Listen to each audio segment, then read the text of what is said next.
Republican Senator John Kennedy on the Judiciary Committee, of course. Senator, good to have you with us as always.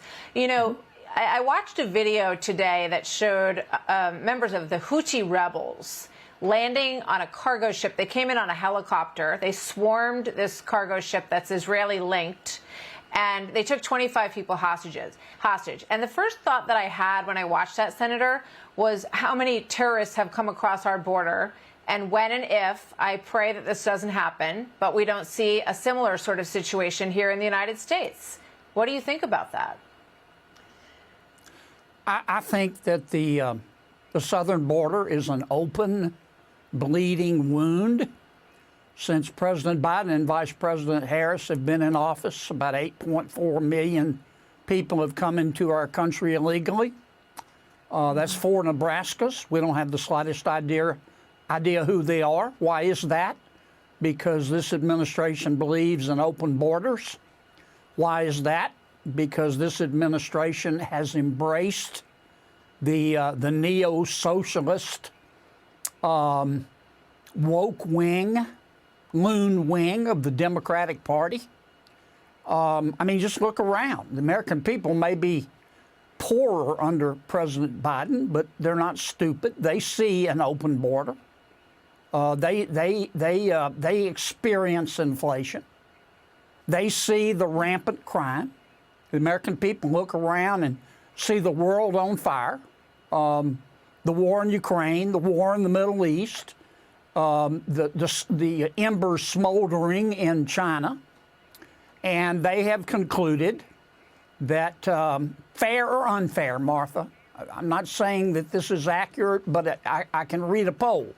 And the American people have concluded that President Biden is old and he needs soup and an early bedtime. And they have concluded that Vice President Harris is not capable, that when her IQ gets to 75, she should sell. Again, I'm not saying that's fair or accurate, but that's a conclusion today that the American people have reached. Well, we certainly pretty disgusting. Yeah, we certainly see polls that suggest that they're not doing well on a number of fronts. As you know, my question goes to the 150 plus people on the terror watch list who've entered this country through the border situation that you were just discussing. There's also a lot of concern in our cities, and New York City is now slashing police and education budgets, which led Cardi B, who I played a soundbite from her the other just a half hour ago, saying that she wouldn't support President Biden anymore because she doesn't want to see city budgets slash in order to deal with an overwhelming migrant situation in the city. So what's the impact of that on cities that have been typically Democrat voting? Do you think that we will see an impact on that in the coming election? Well, I hope so. Especially when the border problem can be solved very quickly. I'll come back and talk about it if you want, but 70% of the people coming in illegally could be prevented by adopting what's called a safe third country policy, which frankly we had under President Trump, but we don't have under President Biden because he abolished it.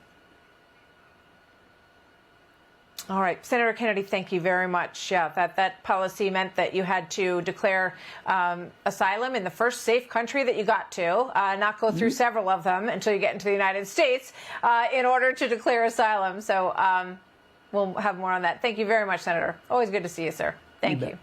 Hey, Sean Hannity here. Hey, click here to subscribe to Fox News YouTube page and catch our hottest interviews and most compelling analysis. You will not get it anywhere else.